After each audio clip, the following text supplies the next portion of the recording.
Hey everyone, we'll be starting shortly.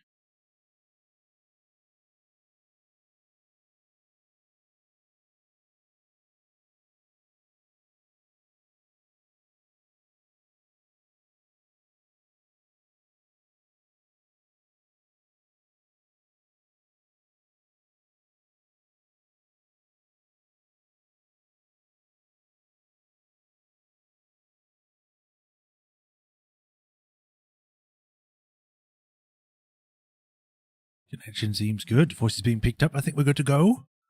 Everything's on there. Is it posted on here too? Yes. Good. But yes, hi everyone. Welcome to another stream of Ace Attorney Investigations. Today, we are continuing with the fourth case where we were in the middle of being interviewed by the committee about our misconduct, only to turn it around and be like, I object to everything else though. And then we started having interrogations of the other suspects and the committee themselves. And they're like, oh yeah, I had nothing to do with this. I don't know what's going on. And we had managed to get some information. And then Franziska showed up and showed everyone that she's the boss and always the best character because she comes out with the news at the last moment. And yeah, we're trying to find out what really happened that day, trying to get everyone to realize, oh, it's the evil winner man who is the bad guy. And hopefully we can get rid of Eustace and Verity eventually. Just kill them. We're the murderer now. We weren't before, but we are now. But yeah, we're going to see what happens this time. This is probably the last part for this case, and then we'll probably go into case 5? I think we're on the 4th one. Yeah, 5. So without further ado, let's get straight to it. I'm starting later than I wanted to, but you know. I drank expired milk. That was great.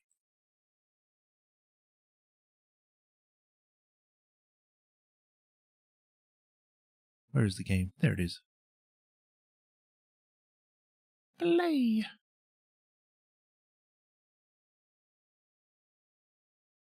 But how is everyone doing today? I hope everyone's okay. Hope no one's drunk. It's a bit early to be drunk. Let me fix this.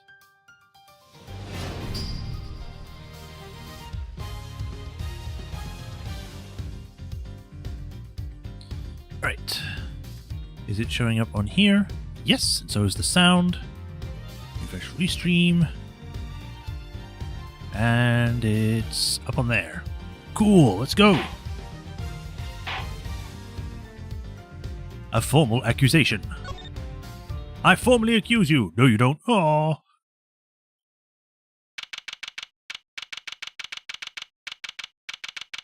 Look at the stock images of the other people in the chairs. April 6th. We don't care what time it is, but the Committee for Prosecutorial Excellence Chamber.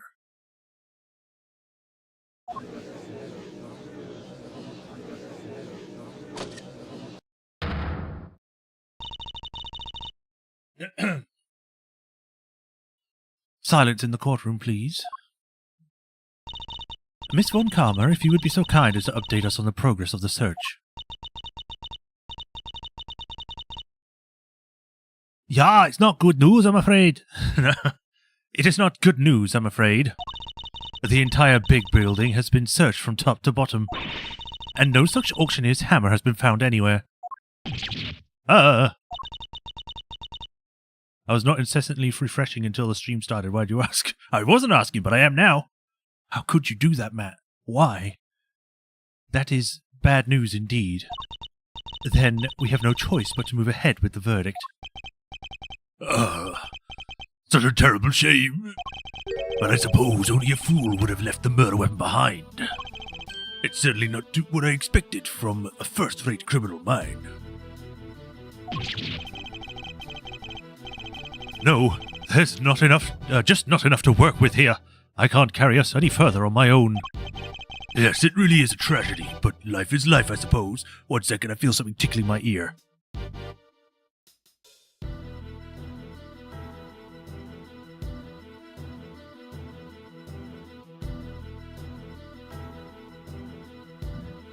Okay.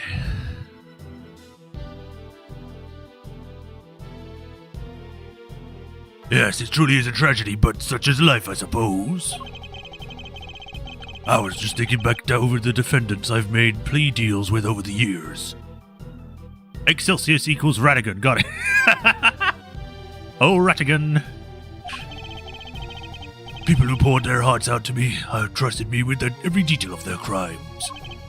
And then when it came to their sentencing, I recommend life in prison every time. For every single one. Only they could see them. The stupid, dumbfounded looks on their faces. The verdict will now be passed. All present will accept the goddess's word as law. There's nothing more I can do. Kay and I are both... If only we had proof. I never imagined I would be passing judgment on you under such circumstances. At the end of the road, huh? And then suddenly someone else shows up. Probably going to be the other guy. By the power vested in me, Excelsius winner, this court hereby indicts you for your crimes. Okay. What? What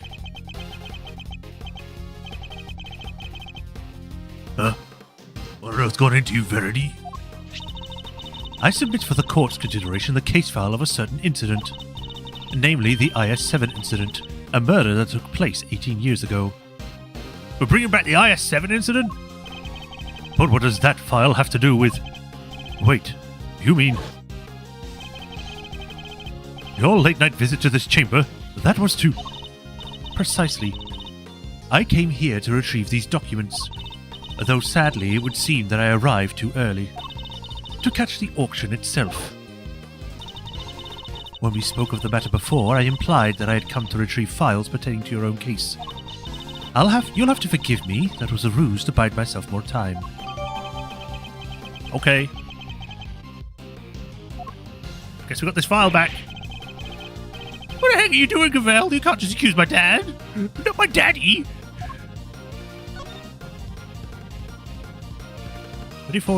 18 years ago, Manfred von Kammer, Gregory Edgeworth, Artie Frost, Santarangaroa, body of Artie Frost discovered. Delicia Scone, Judy Bound, Carmelo Gusto. Will both visit Tangaroa's mansion up through the day before the incident. From that day on, the incident onwards, their whereabouts were unknown.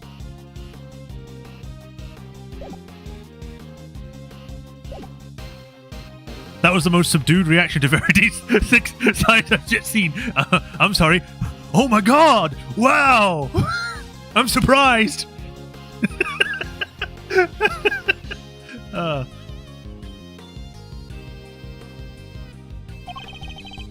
Without proper grounds, it's defamation! Or deformation, as he calls it. An excellent observation, Eustace. It is? And of course, I have the grounds to make such an accusation. 18 years ago, Mr. Vanbred von Karma had some details about the victim's body fabricated. Details he was forced to fabricate when the sculptor Artie Frost's body went missing. My papa fabricating information? What is the meaning of this? Girl, we know this to be true. It's been true this whole time he's been alive. About everything.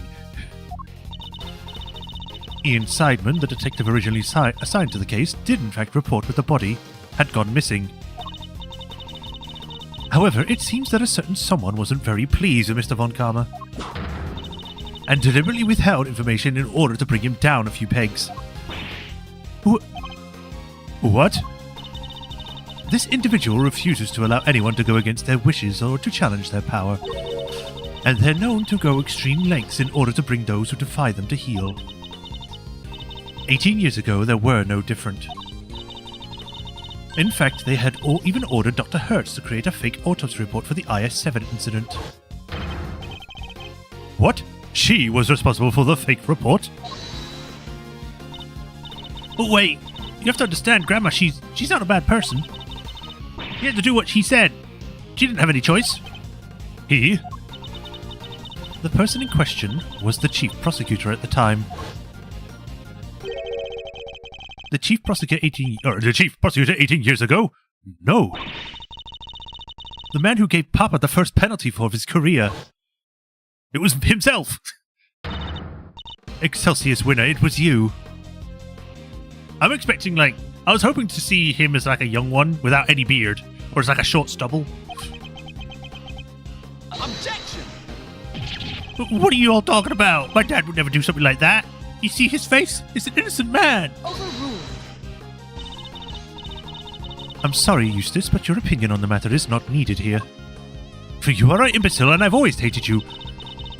Well, Chairman Winner, do you have anything to say for yourself? Oh, that nonsense with the body. That was Manfred's doing. Such a willful boy. And the fake autopsy report. Hilda, how could you? I can't believe you naughty kids would do such dishonest things behind my back. Hold it!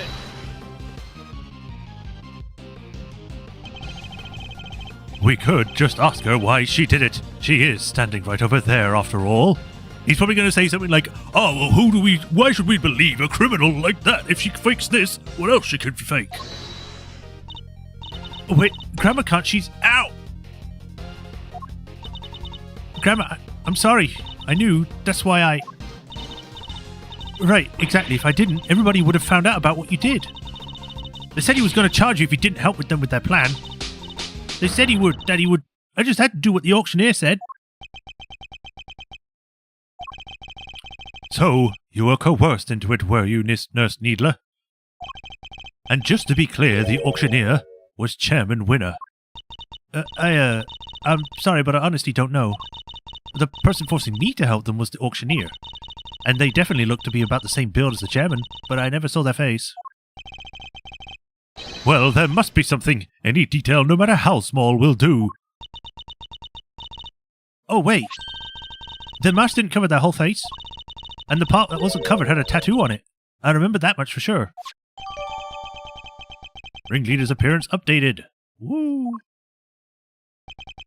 A tattoo. Objection! This all sounds very dramatic, but I don't really know what you're talking about. There's no tattoo anywhere on my face. I don't think I know if there was one, wouldn't you? Which means I can't be the ringleader, no matter how much you try, what might want me to be. I only hope you can figure out who the shameless manipulator might be. Oh. Overruled. Your contempt for the courtroom is an insult to the goddess. Are you sure it's not you who's feeling insulted here? I am not the only one who has been trying to bring you to justice. Miss Ringer has been trying too. And I refuse to let her sacrifice in vain. She was my wife, you see. Young Rosie was looking to take me down, you say. But why? I barely knew her. I've always had a certain magnetic charm, but I don't remember ever catching that particular eye. Okay, you don't need to be a creep about it. You barely knew the victim. Why, I do believe that is a news statement. The goddess demands that you offer your full testimony on the record. So that's how this is going to go. You mean to hound me until I finally break? Well, if that's the way you want to play it, fine. I'll destroy you all. Every last one of you. Oh, there we go. There's the rumble I want. Ringer was straight, sadly. Damn! Why can't everyone be gay? Mr. Edgeworth, please allow me to work with you on this one. I doubt we'll get another chance to put him on the stand. So let's make the most of this opportunity. Of course, Your Honor. I wouldn't have it any other way. Now, Chairman Winner, you'll tell this court everything you know about Miss Ringer.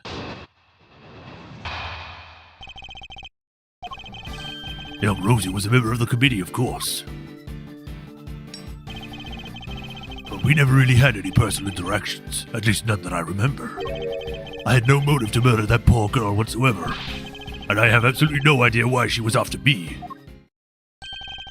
So you don't mean to accept your part in any of this? Of course he doesn't. He isn't guilty. How could he be? He's my dad, the winner of winners. That's very kind of you, Eustace, but you'll need more than mere words if you plan to cover for me. Right, you got it. I won't let them pin this on you.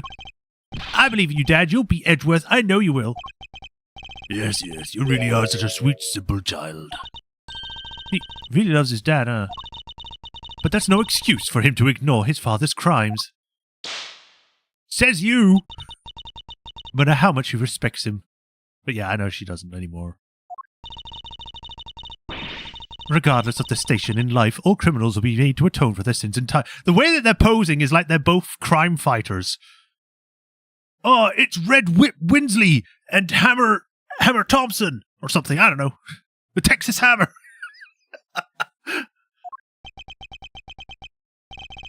This won't be easy on Winner. But it has to be done. We can't let his father get away with this.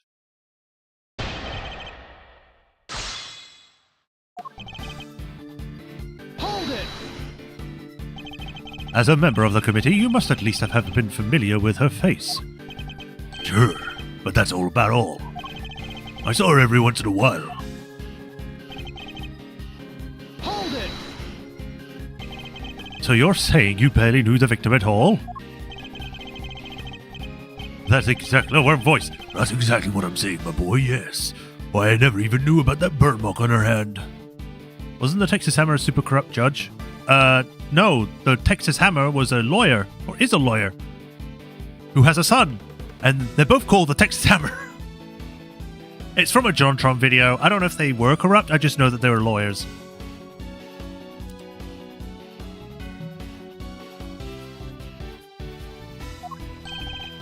You didn't. I mean, what's the point? You get to know someone before you know it, and they're gone. It becomes such a pain to remember things about others.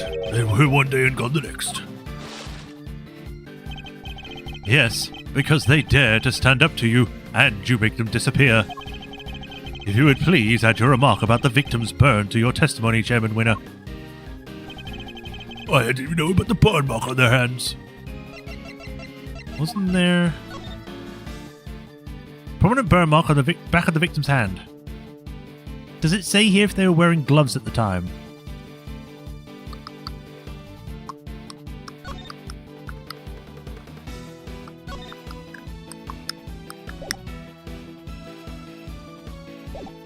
Let's just go through it first. You're sure you didn't know about the burn mark? You really don't let up, do you? I'm not in the habit of memorizing who has a scar on their hand and who doesn't. But this wasn't any old scar. I'd say it's pretty noticeable, in fact. Perhaps under normal circumstances, but now that I think about it, Miss Ringer did always wear gloves. The truth be told, I wasn't aware of the burn mark until after the incident myself. The victim's hands were always covered by a pair of gloves. It makes sense, of course. People can be very self-conscious about such things. I can only sympathize, being something of a sensitive soul myself. I hope you're not too sensitive to append that statement to your testimony.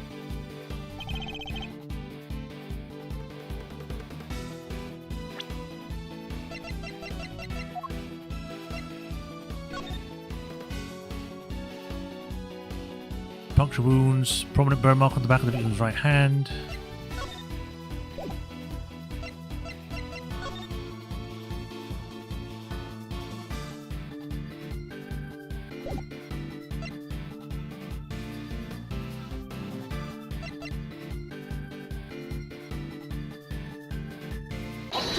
There we go.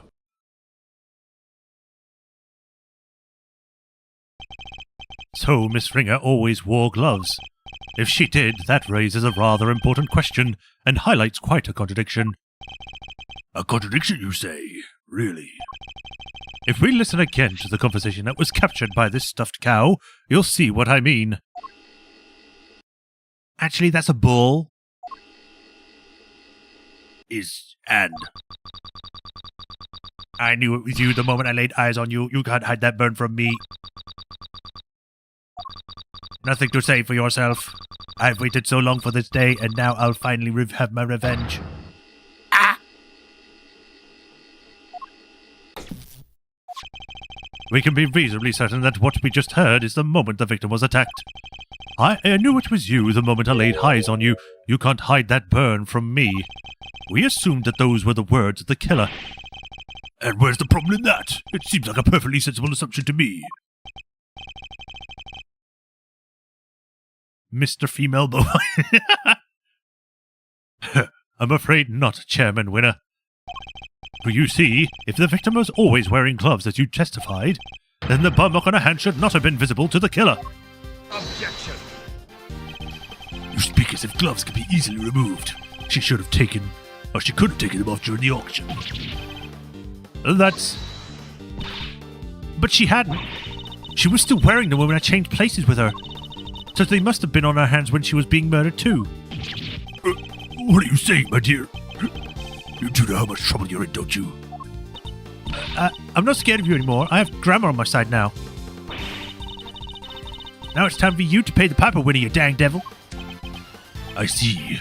So you're both looking to disappear too. Oh yes, just say that openly. That can be arranged. Not this time, Excelsius winner. The only person disappearing will be you. Objection. Hey, you can't talk to my dad like that. Who cares if his burn was covered up? Why does that even matter? Objection. Oh, it matters. Because it turns out understanding that the burn mark on his hand... Of the burn mark on its hand... Head. What do you mean? What can the fact that the victim's burn mark was covered up possibly tell us?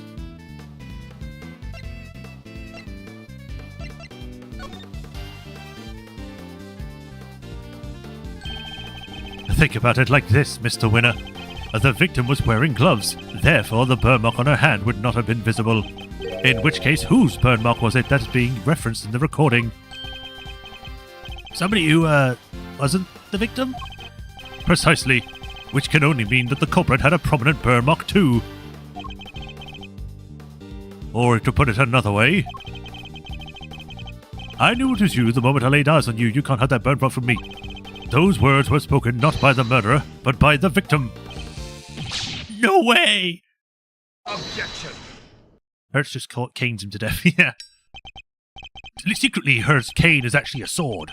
Eustace, my boy, would you mind stepping aside for a sec? Look, Miles, it's nice to see you having fun with your little flights of fancy, but let's get serious. Serious face.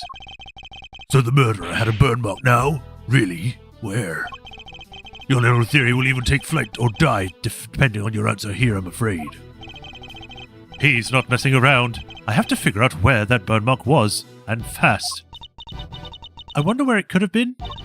All of the auction people were wearing disguises, right? Yes, and each disguise was different. Yet in spite of that, the burn mark was visible to the victim somehow, which means...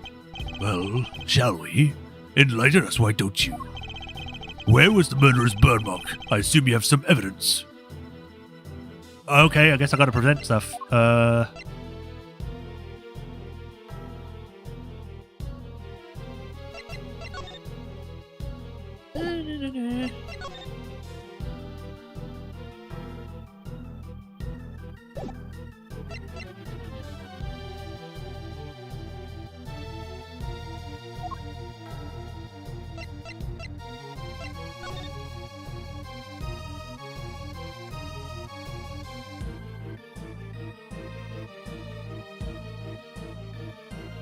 This might come into play later with the other wig.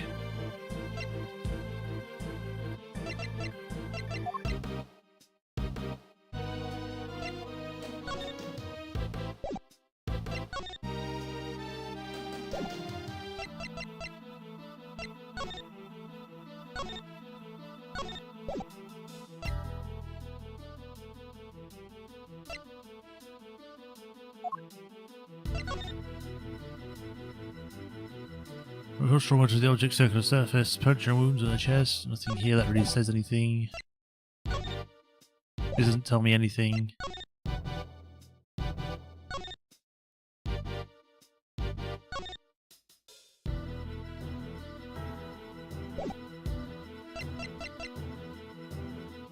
And a mask. Also had a tattoo on the part of their face the mask didn't cover. I guess this was technically what it meant. It isn't a tattoo, but it was a burn mark. Take that!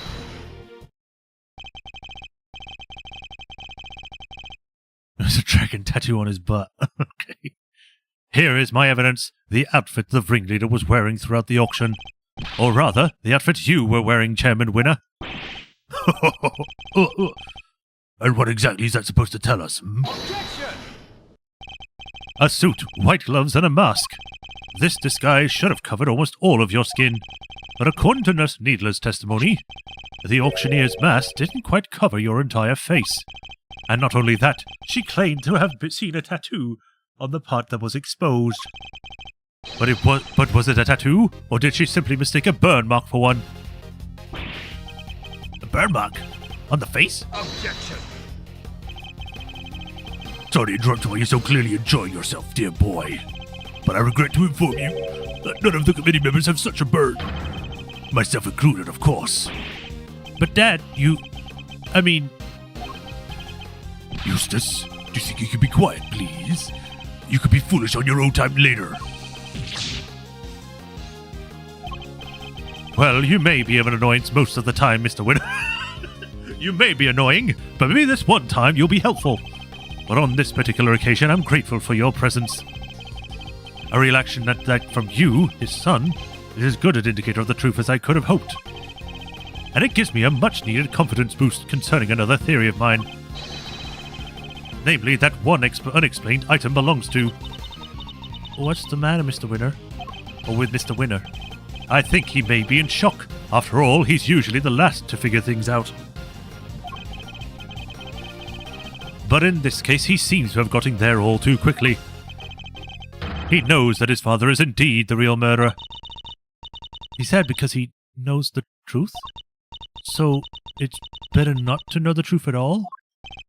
No, Kay. It's what we came here for. It doesn't matter how we get there. The important thing is finding the truth. You yourself told me that once, right when I needed to hear it most. And now it's time for me to repay the favor and show you the truth of your innocence. I want to know too, the truth of what really happened. So, please, Mr. Edgeworth, won't you show me? Stop being polite! It's weird! I very much intend to. You don't know when to give up, do you? What is there to burn, then? Perhaps you could point it out to me. Well, where is this bird? But you can't, can you? Because it's nowhere to be found, just like your evidence that I'm the killer. Yeah, contradict all you like. You won't find any. Because he's my dad, a winner through and through. Objection. I understand, Mr. Winner. I completely understand why you don't want to believe it's true. But if you ignore the truth now, you'll regret it for as long as you live. What do I do? You're a useless boy. I hated you the whole time. I just don't understand it. How could I have raised such an utter buffoon? If you really wish to help your father, Eustace, you could try thinking on your own for once in your life, you useless nitwit. But I try all the time, Dad. All I do is try. I went to the school you wanted me to go to. I aced every test. Look at my jacket. They only give these to the valedictorian. I did everything you told me. I worked like crazy and graduated at the top of my class. I tried to be just like you and win as many trophies as I could. Objection. Lie like a dog, Larry. You really are just a simpering simpleton, aren't you?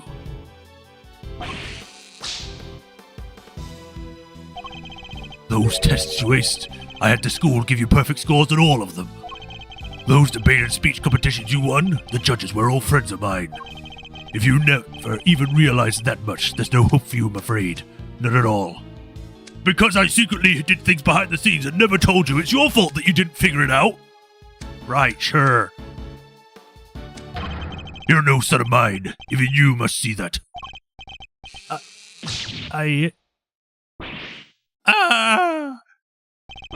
Where?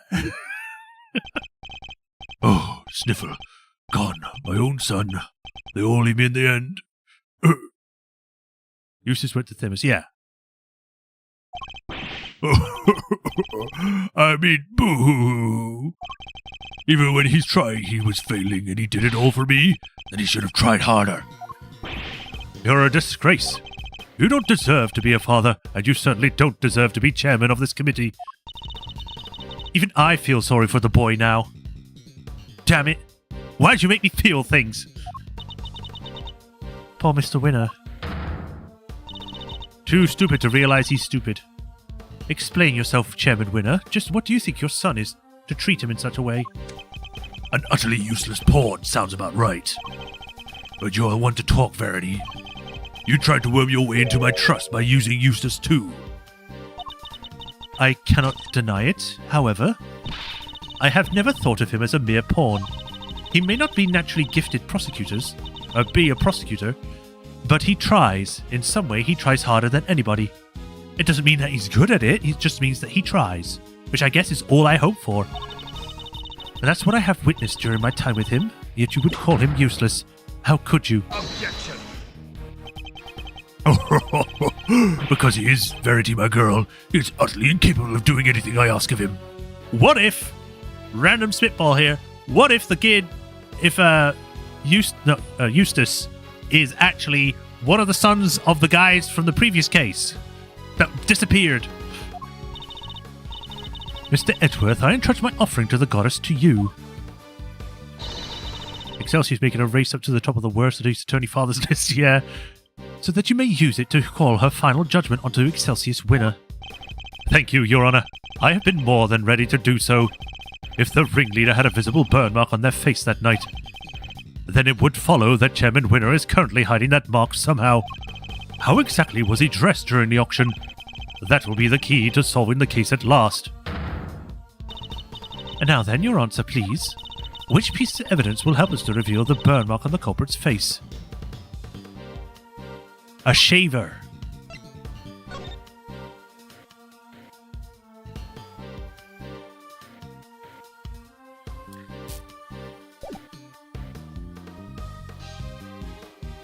Is it going to be the wig? I'll just present it for now.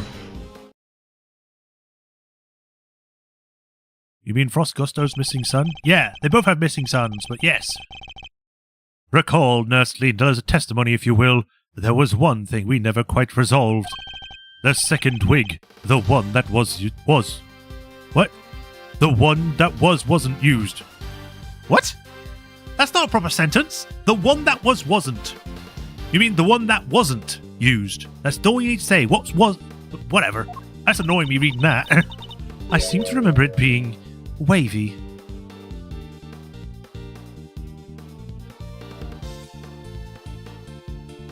Zebby's too young? Oh, yeah. He's the same age as Cage. What are you talking about? Nurse Needler apparently found some very interesting items when she went to swap places with the victim. And what do they have to do with the burn mark? What she found were two wigs.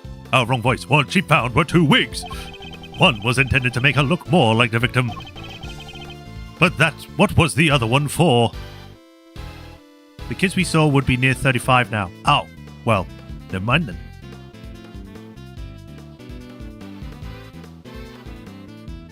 Wasn't. Yeah, I'm not sure.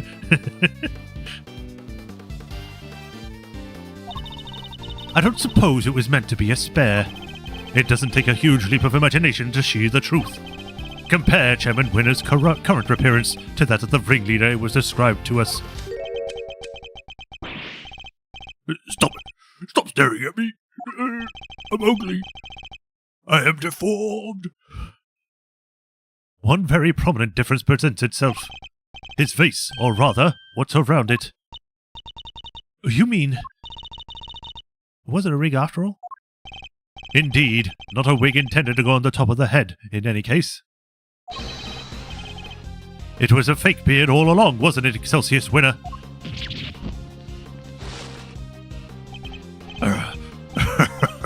This was all my own, dear boy.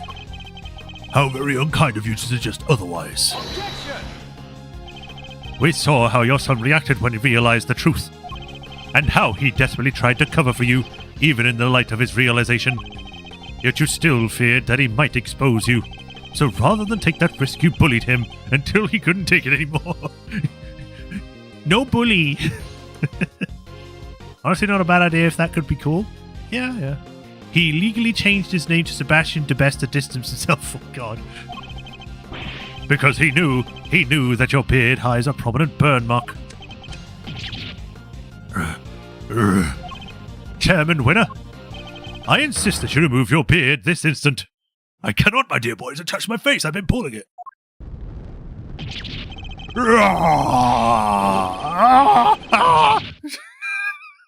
His chin is massive. And of course his burn mark looks like a skull. There it is, the burn mark. Mr. Edgeworth, for bringing evil to justice before the eyes of the goddess, you have my thanks. No, thank you. I couldn't have done it without you. Excelsius winner, in the name of the goddess, I hereby pronounce my verdict. In the matter of the murder of Miss Rosie Ringer, this court finds you guilty. Objection. Not over yet. Okay, that ended very abruptly. I thought it was going to take a lot more than that. April 6th, 9:44 a.m. Mr. Edgeworth, I can't thank you enough. You never gave up on me, even when I gave up on myself. That was very kind of you. Hence the name Blaze. Shep calls the breakdown of video in advance. Yes! There's no need to thank me. As a prosecutor. No, as a friend, it was the least I could do. Weird that they kind of dropped that maybe playing in for a third game. Ooh, that'd be fun. Mr. Edgeworth, rejoice. I've learned that Chairman Winner has been safely delivered to the detention center. The search for the missing auction hammer continues, however. We are talking about Chairman Winner here, so it's highly unlikely that it has already been destroyed. In addition, there is one other matter I must inform you of. The chairman made a rather strange statement. According to him, the letters were not part of his plan. What? How could that be? He claims that he and Miss Needler found this letter on Miss Ringer's person. And that they then found a second letter on Kay's unconscious body. From their contents, the letters seemed to be ones of correspondence. So he leapt to the conclusion that they must have been working with each other. That's quite the conclusion to jump to. As he read the letters, there was when he came up with the idea to frame Miss Faraday for Miss Ringer's murder. So he decided to place the victim in a very conspicuous place. Namely, in her left chest pocket. Sounds to me like he was just trying to make up excuses for himself. Yes, I certainly thought the same. Perhaps it was some sort of last-ditch ploy on his part. But it matters not. He will answer to the goddess now. And under her scrutiny, such strategies cannot hope to succeed. He will not escape justice.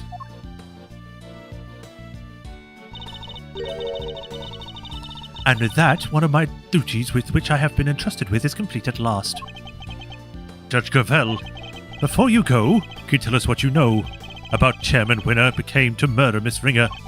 There's more there, isn't there? So many there's. That's three times, or twice now, that I've seen weird writing. Like, there's more there, isn't there? It'd be better to say there's more, isn't there? Or there's more, right? Yes, and I suppose you have earned the right to the whole truth. Oh, every single time it brings up a photo, it just seems weird and out of place to everything else. Because it's like an actual person's face. Miss Ringer once had a lover, a press photographer. He was investigating the underground auction as a freelance journalist. But before he could uncover the truth behind the auctions, he was disappeared. You mean he played Minecraft? All Miss Ringer was left with were the memories and personal effects of her lover. And so, seeking revenge on Chairman Winner, she made her appearance at the auction. How would she know Chairman Winner was even involved? Whatever. We'll just assume that the reporter found out. Unfortunately for her, her opponent struck first. I see. So that's the story behind this case. While the goddess does not condone acts of wanton vengeance, Miss Ringer's actions have exposed Chairman Winner's crimes at last. So that was your real goal. You were tasked with exposing Excelsius Winner and the corruption at the heart of the committee. Does anyone know what happened to Mr. Winner? I'm afraid I haven't been able to get in touch with him. Do you have any idea why? Probably because I wasn't there for him just now when he needed me most. Oh, I really feel bad for him. Well, don't pity him too much. At least he knows the truth now. And no matter how hard it might be, he'll need to learn to accept it. If he can't, he'll never be able to move on with his life. Speaking from experience. Trust me.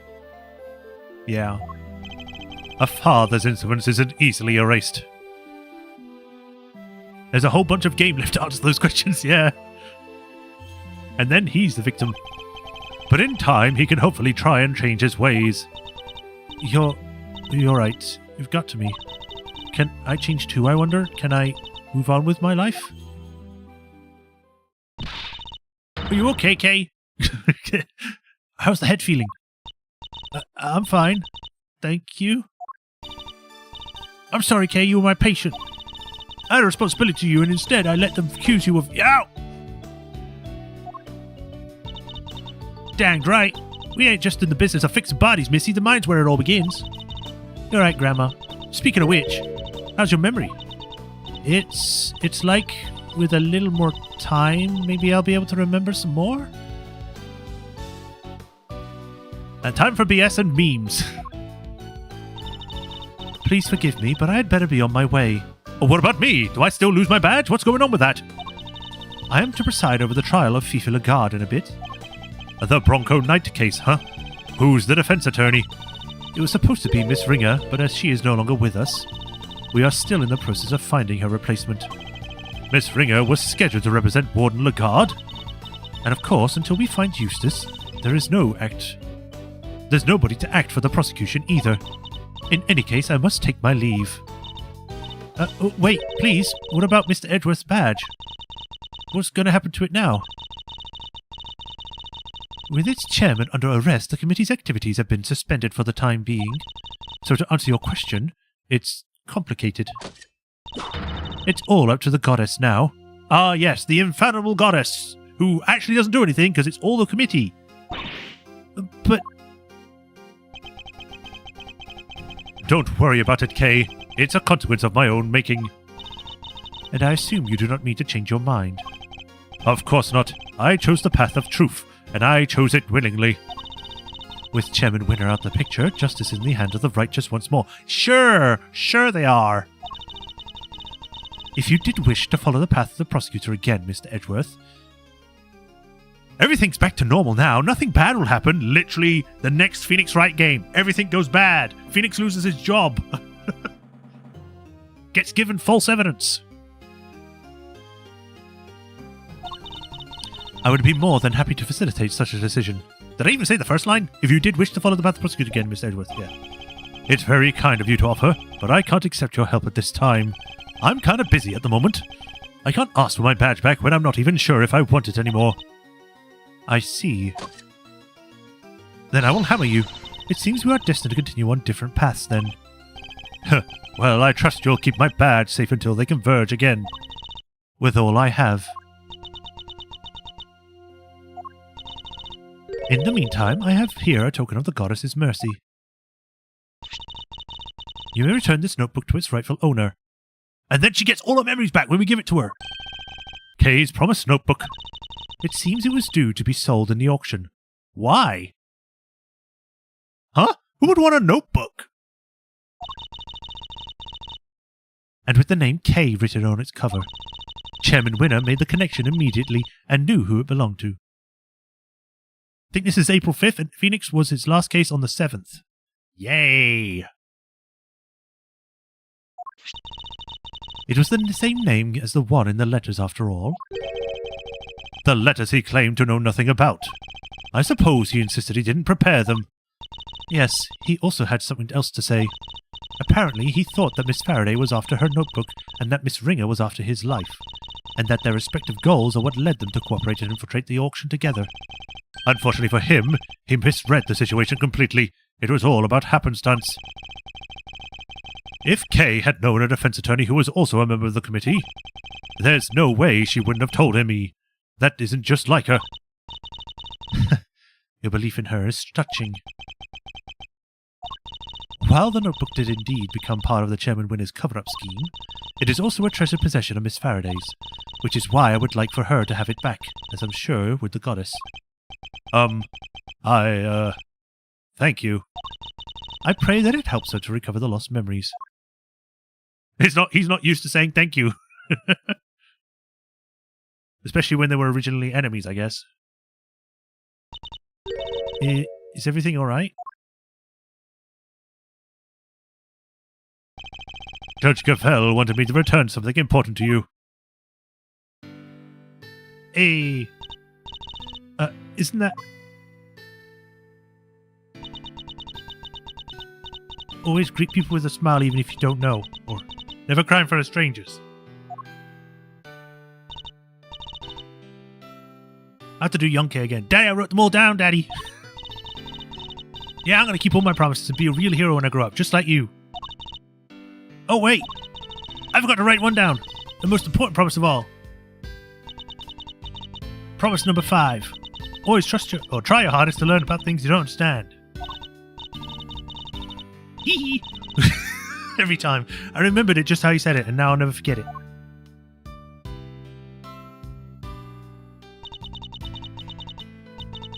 Always try your hardest to learn about things you don't understand. That's right, I have to try.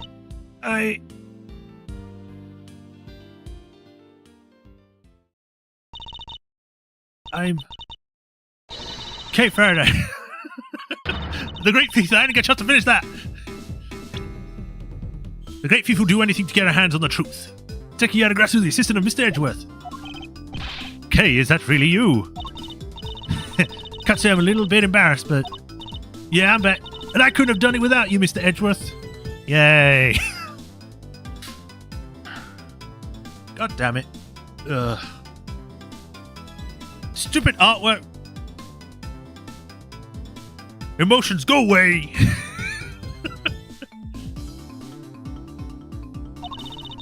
You never stopped helping me even when I was totally lost and couldn't remember anything. Thank goodness, you certainly seem to be back. And you've got your New Yorkin accent or whatever. I don't know. Okay, so this is the real you, huh? Welcome back. It's so good that you're better, I can sleep easy now. Now that you found it, don't you dare go and losing that memory of yours again, young lady, you hear? Miss Needler, Dr. Hertz. Thanks a lot for looking after me. And if you really are better, how about you get out them dang hospital duds? Oh yeah, I washed all your clothes for you, here. I thought they were with Detective Gumshoe. He handed them over to us after they came back from forensics. And did he happen to mention his forensics found anything of note? A Clown University acceptance letter. Check this is the 6th and Phoenix is the 19th. Okay. I didn't ask? Anyway, never mind that now. Put them on, Kay, I want to see. Wait, what about her bandages? Surely it's too soon to remove them. Oh, it's probably fine. It's probably fine. It's only been a few days. I'm sure she's already healed. She may have taken a big old bump to the head, but she wasn't really hurt otherwise. But then, why all the bandages in the first place? Prevention is better than cure. A stitch in time saves 9. Those are a few of my mottos. So you unnecessarily put all these bandages on her, just because? Both of which sound like painfully annoying practices for your patients. Why is Kay really cute there? I don't know. Okay, Kay, transformation time. Become a bird. Yeah, now this is what I'm talking about. Fits like a stolen glove. That smile suits you better too, as it always did. Thanks to you too, Miss Von Karma. I'm so glad you showed up when you did. I simply came when Scruffy asked me to. I'm sure he'll be very happy to see that you're back to your old self too, and I'm sure he really cares about you and was worried that you wouldn't be able to get healed. Stupid Scruffy. Speaking of Gummy, where is he? Who knows? Perhaps the well of his devotion can run rather dry when a certain someone threw away his badge. Detective Gumshoe. Anyway, I have to be going, and I'll be taking those two with me. Wait, what's going to happen to them? Acting as an accomplice in a murder and forging an autopsy report 18 years ago, their crimes can't be allowed to go unpunished. But the fact that Excelsius Winner coerced them to cooperating will of course be taken into account. Don't worry about us, Kay. As long as Grammar and me are together, we'll be alright. And then they were separated. Take care, Kay, not Care, Kay Faraday. Until we meet again. Oh god, she's still there. She's just standing there watching this whole thing, not involved at all. She's waiting for the right scoop. So, Kay, I know you only just got your memory back, but I need to ask you some questions. Sure, ask away. What happened the day you lost your memory? What were you doing? Let's see. Somebody asked me to meet them at Gourd Lake. Oh god. But I didn't know who it was. Why is the stand still there? And then I got taken on a boat and I had to shoot someone. And then I thought I killed someone, but really I didn't. And then I had to go sort out my own feelings and went to a foreign country and disappeared for about a year and then came back when everyone thought I was dead. Keep an eye on Lotta. I'm always keeping an eye on her because she doesn't not keep drawing it because she's annoying. So there I was. Probably saw somebody. Just looking up at the moon when somebody in a red raincoat started walking toward me. They must have drugged me somehow because that's when I fell unconscious. What? I'm not sure I follow. Okay, was that Gourd Lake looking at the moon? Anyway, when I came to, I was on the roof of this building. I was in a daze and stumbling around up there when... I'm doing the wrong voice. I saw this person in a red raincoat again, but they were lying on the ground. I was so surprised I stumbled backward. And then I was falling and everything went dark. When I came to the second time, I couldn't remember anything. The person in the red raincoat, who in the world were they? I'm sure they were walking in midair. Just thinking about it makes my head hurt. Just breathe, Kay. I'm surprised they didn't find any drugs in your system in that case. If you were drugged. You only just got your memory back. You're still confused. I imagine the root cause of your confusion is the memories of two different locations. I imagine things are all mixed up in your mind because you were at Gourd Lake 1 minute and then at the top of the building the next. And because you saw the moon in both locations, your mind blended your memories of the two together. Huh? But those are two different locations. I know I was pretty out of it, but I don't think I could have gotten them to confuse that easily. I believe these things on the roof may have been more likely to become fused. Well, this. Take that! There are two key similarities between the scene down by Gourd Lake and here on the big building. Cherry blossoms and food. Not food. What's food? Food stands. Wait, you're right. Those similarities are what caused your memories of both places to overlap. The person in the red raincoat wasn't walking in midair. They were walking toward you from across the park. But in your blurry memories, the same sight played over the viewing platform instead. No way! Who steals a great thief's memories, huh? That's just cheating. Even still, this doesn't answer the question of who attacked Kay in the park. Was it the person in the red raincoat she saw? Or was it the person? The foot stands.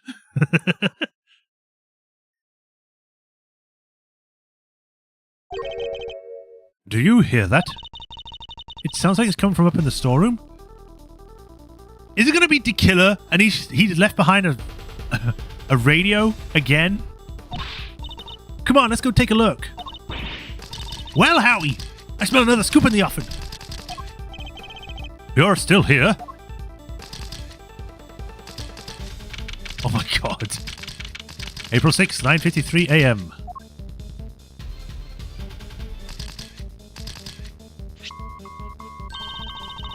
It's coming from this little gadget here, Mr. Edgeworth. This transceiver.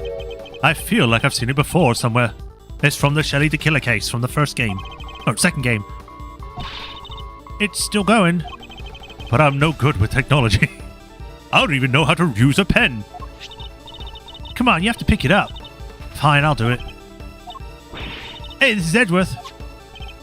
Okay, if you would refrain from answering strange calls for me. Mr. Edgeworth, I presume. I know that voice. Shelley the Killer. I knew it! I've forgotten the voice I gave him, so I'll just give him like, congratulations on another case solved. Yet I can't truly say it's been fully resolved, can it? Can you? I'm sure you've noticed by now that there was a mastermind at work orchestrating the entire incident. How do you even know about this case? That's not what's important right now. Let's focus on this certain individual for the time being, shall we? I have indeed been wondering myself if somebody else could have been involved. If not, how are we to explain the piece of evidence that proved so damning to Kay's case? No way! An evil mastermind, but... who? Who indeed? Perhaps you could share your thoughts. What is the evidence in question that points to somebody else's involvement? The mask.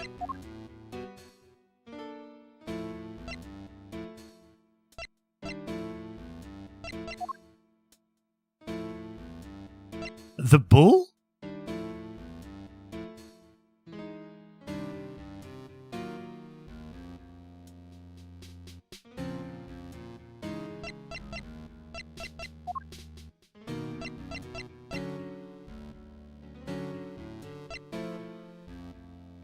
I mean, it might also be the letters.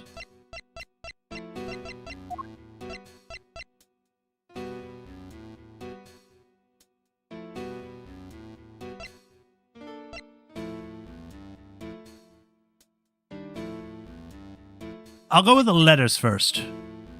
Unless this is one of those ones where if you choose the wrong thing, it, like, stops it.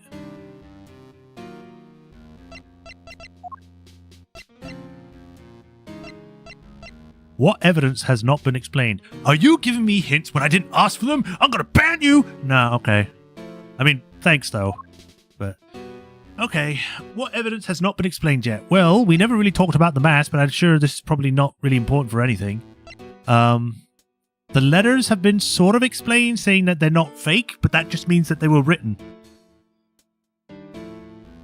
We've got this ticket stub, which never got brought up. We've got a random key card. I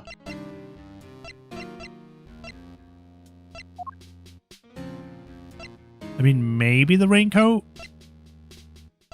We've got this box, which never really explained why there's a box.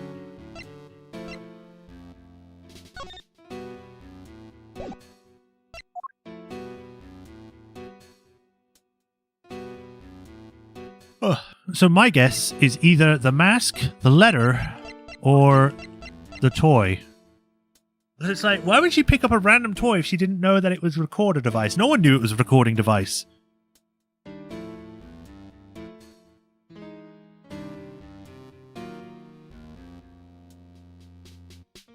Like, the only reason why we found that out was because we found it on the floor or something. We were like, what's this? You should get attempts. Okay. Take that! The letter K you supposedly write to the victim. Yeah, I don't remember even writing that. So who did it? Who would prepare such a thing? I know I'm not the only one who would like to know. And how do we know it wasn't you? Now why would I do such a thing like that? I believe the truth can only truly fully come to light in a court of law. But since you've had your badge revoked, that is no longer an option. So how will it end? I, for one, will be watching from the sidelines with interest. He even knows about my badge? Oh, and one last thing. I do hope you won't betray my trust in you. I don't know what you mean by that. Now I bid you farewell. What the heck do you mean by the case hasn't been resolved yet? And why is he so interested in us anyway? Ugh, everything's just one giant ball of mysteries. It seems we're only scratching the surface of this case. But even without my badge, I'm going to carry on doing what I can. However this ends, one thing's for certain. Come what may, I will expose the truth. Woo! I'm calling all the shots today. I called it on the whole beard burning. I called it on Shelly the Killer calling us. I called it on the radio being from the second case. Or the second game.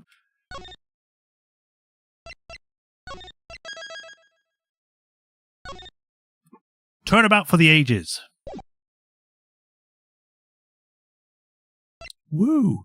Oh boy, it's the best or winner. How much time do we have, or have we had spent on that? Barely an hour. So I guess we can just check the next one. Yeah, let's do it. Start episode. Yes. Episode 5. Turnabout for the Ages. Recalled on K's memories being restored. Yeah. Oh. Is Godzilla attacking?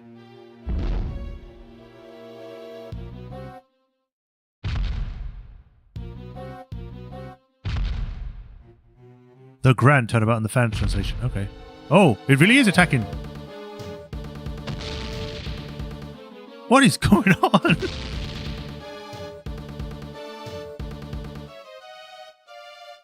It's the horn guy that was in one of the previous cases. And also in the film.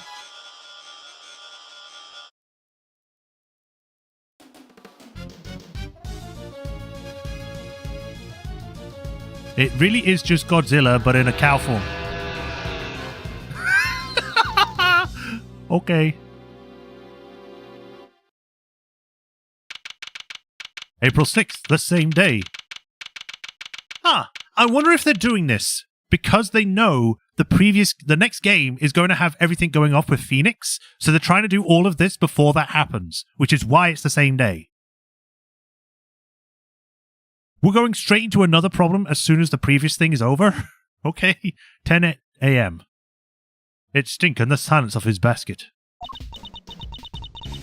So, what are y'all next for the great Miles Edgeworth, huh? Wait, you are serious about not being a prosecutor no more, ain't you? Yes, I am. No longer a prosecutor. It's hard to believe, and yet... I can't stop thinking about what Mr. the Killer said. Me either. Congratulations, another case solved! I can't truly say it's been fully resolved, can you? This isn't over. We still don't know who the mysterious figure in the red raincoat at Orcord Lake was. This image just screams like horror vibes. Like it's from a horror game. It's cool. Or who really wrote that letter. We've been dancing to see somebody else's tune this whole time, but whose? Still can't let it go, huh? You're like a dog with a dang bone. Both of y'all are.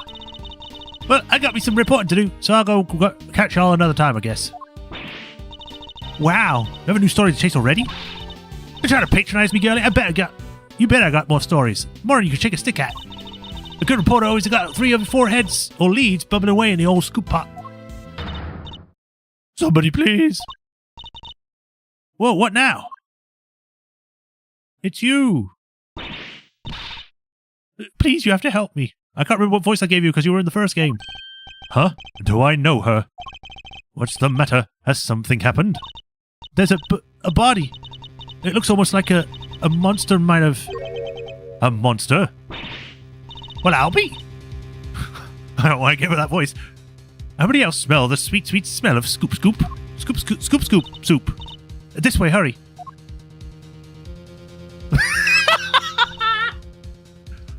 Why does she run like that? Well, what's happened now? What indeed? I suppose there's only one way to find out. Penny nickels and a mechanical heart. Yes. April 6th, 10:05. It's literally been 3 minutes. Empty lot. Huh? These look like... Yep, footprints. That right here's gold. Photo's gold. Footprints? But how big would a creature have to be to leave prints like that? Mr. Edgeworth, look. Oh, it's him. And him. Shi Long Lang. What's he doing here? Wait, that guy is on the floor. That's... No. He's even better as a sprite. Di Zhong Wang. The president of Zheng Fa. He looked like he was in a fight in Dragon Ball Z. Why is he lying on the ground? Like he's been struck by a Kamehameha. He was even better as a sprite. It might be in the gallery in the future. Boing. Check the right cat.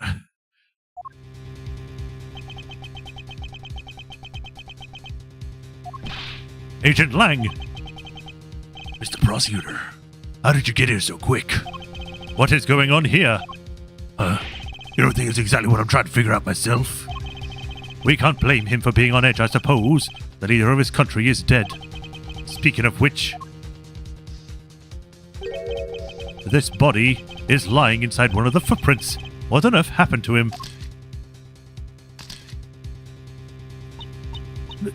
Monster! Monster? What the heck are you supposed to want me to say, huh? Them right there's monster prints, mister. That big old bad Torosaurus. Torosaurus? Or Torosaurus, I'll just go with that. Done stomped right through here. I ain't never been sure of nothing. Toro what? Am I supposed to... And I suppose you mean you are sure. That right here's a scoop to scoop up all the other scoops and bury them 10 feet deep. Man traveled by giant monster. They'll lead that with... What? I'm starting to lose the ability to read. They'll lead that with that in every paper from here to Honolulu. Ridiculous. There's no such thing as monsters. Wait. The honor is all mine, Mr. Edgeworth. I'm Dijon Wang. And this is Cling Clong Clang. Reference on behalf of Zheng Fa. I've not gone unnoticed. You averted something of a crisis. He was also overweight when he pretended to be fit. You're the assassin we've been looking for. In a sense, yes. I understand someone did indeed hire me to carry out a contract. And that contract didn't specify that I was to assassinate President Wang. Torosaurus is Mozilla in the fan translation and Bullmoth in the Let's Translate. You can't read to start? Hey, shut up, Raffletron. I have the power to ban. And I will, but I won't. Yeah, I don't like Torosaurus. It's just a weird way of saying that. Just make it Mozilla. Did he finally manage to... You discover the body? Yes, that is, What are you doing, Agent Lang? Lang Zi says... Begin at the beginning, with the first person to arrive at the scene. Well, did you really just discover the body? Yes, yes. Hey, go easy on her. Can't you see she's scared? I don't think he's in the mood to go easy on anybody. Huh. Nobody's getting easy today. Do you have any idea who's lying dead over there? That President Wang, the leader of Zheng Fa. Hold it! Please, Agent Lang. You don't seem your usual self. In more ways than one, in fact. When we first met, you had more underlings than I could count. And you were known for your unrivaled arrest rate and your cool head under pressure. Now the underlings are gone, and you've forgotten the fundamentals of police work. What happened? What did you just say? The wolf is gonna pounce on you, boy. I'm gonna growl and howl. Ooh. Shouldn't you be looking over the scene instead of accusing the first person you run into? Or is it me who's forgotten the fundamentals? Huh. I don't need you to tell me how to do my job. I was just about to get it started. Good. That seems to have calmed him down a little. We should take a look around too, Mr. Edgeworth. Yes, I think we should. At least until the police arrive. I'm not strictly supposed to conduct investigations anymore. Don't money need to go look around? I done told y'all who did this. It was Torosaurus, or my name ain't Lotta. Oh, wait. No. Who did this? What did it? Yeah, that. Are you quite finished?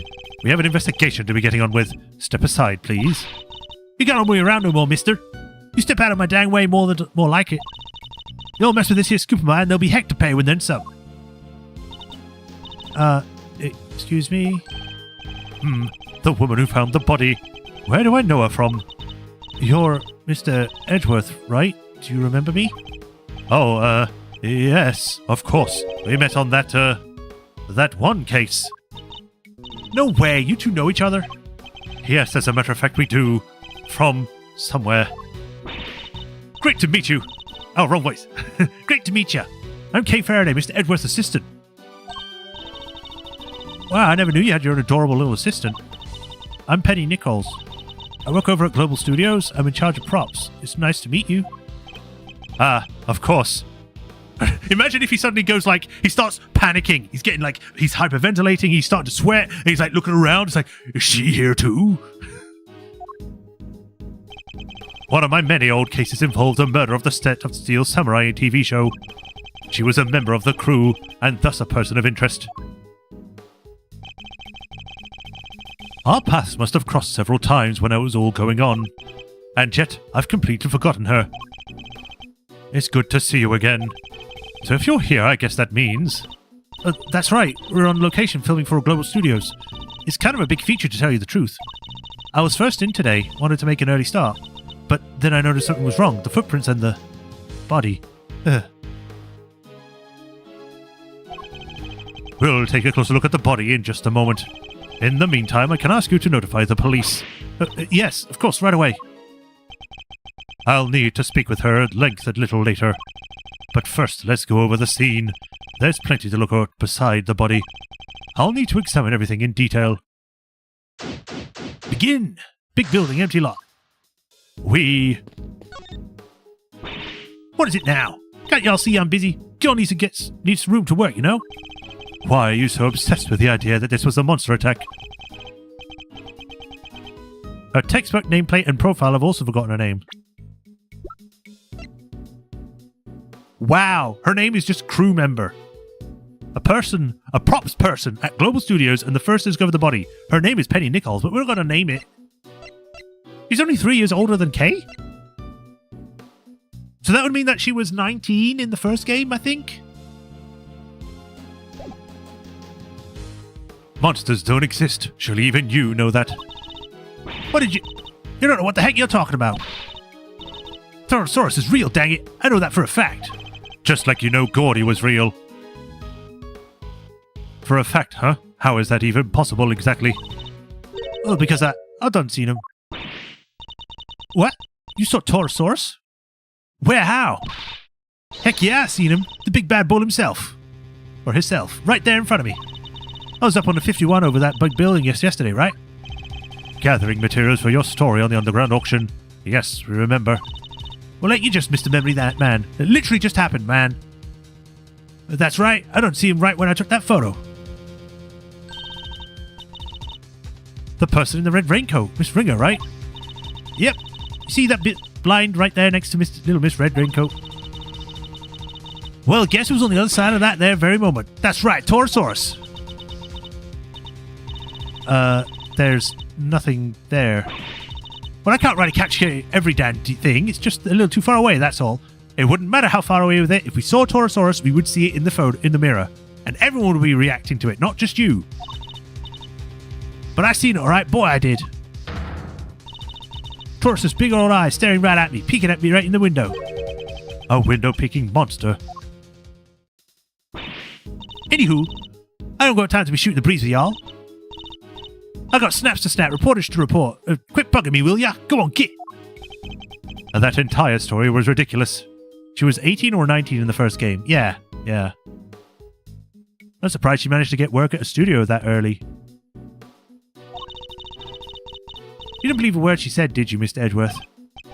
Is it that obvious? Why is the chain... Miss Nichols, where's this exit lead? That? Oh, onto the grounds of the big building. Yet another case with direct ties to that same building. The building with the 51st floor used to store the lots for illicit auctions. I guess it wouldn't be too much of a surprise if it turned out to be the building yet under more secrets. Side of the underground auctions, there is an entrance to the 51st floor on the roof. Huh, look at this chain and padlock. Oh, look at that, somebody cut the chain. They did? I'm sure it was still intact when I left yesterday. I'd say it's impossible that this was where the killer entered from. Eat! What's the matter now? Look at that huge dent. How did that get there? You're right. There is a big dent. It would have been a sizable subject to make it, and a heavy one too. It was a person or a hammer. That wasn't like that yesterday either? It wasn't? I guess that means the dent must have been made last night at some point too.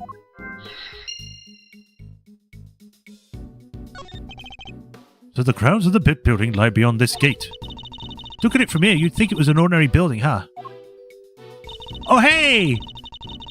It's them two! It's Mia and Phoenix, right? There's a head up there. And there's no one really special around to speak of either. Well, no one from our current vantage point at any rate. Why does Maya look so young there? Like, she looks almost like a child. And I always never really thought about how her legs are just exposed like that. Huh. You see that, Maya? I'm going to climb up that building. Oh, no, you're not, Mr. Phoenix Wright. You're going to get me a burger first. Damn it. Fine. Burger, then we'll climb the building. Although I don't really like heights. But Nick...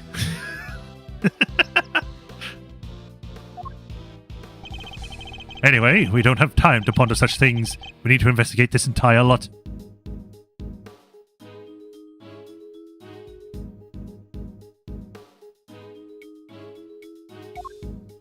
Actually, you spelled it wrong. It's Mia with an M-I-Y-A. That's the other one. Okay? So I did it right. You didn't listen to the letters I said. Maya would be 19 or 20 here. Yeah. Do I get a different one if I do it again? No, still them. I was like hoping if I keep doing it, they have like someone else show up. It's like there's Pearls just comes along. But it's cool that they did that. Hey, these are those plastic sheets you can put down when they have a picnic. They're plastic sheets. That much is true, but I don't think that's what they're used for. Want me to explain, Mr. Edgeworth? Those are waterproof sheets. We use them to protect the camera from what's up the crane.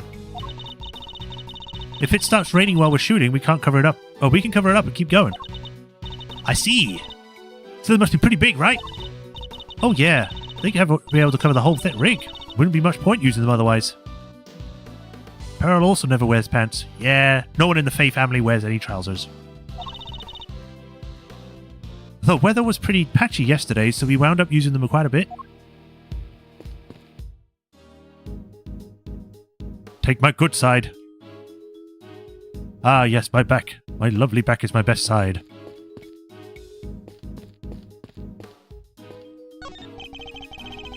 This looks like equipment used by the lighting department.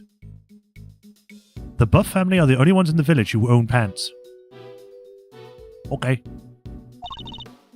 Oh, wait, I just remembered there was something I wanted to ask you. Pantaloons. Or pantalones. Could you maybe light me up? What? Could you maybe light me up when I'm doing my next robbery? Help me look super cool? You want me to shine a light on you while you're committing a crime? You bet I do. What's so weird about that? What's the point of me doing my great thieving if in the dark? The folks in the cheap seats won't be able to see a thing. Wait, you're imagining you're committing this robbery in front of an audience? It's the clacker. This thing is from front of the trailer here. It looks like a monster costume. What? That's a costume? You sure there's a creature that made those huge footprints just didn't shrink or something? Perhaps I didn't make myself clear. This thing in front of the trailer here, it looks like a monster costume. A costume.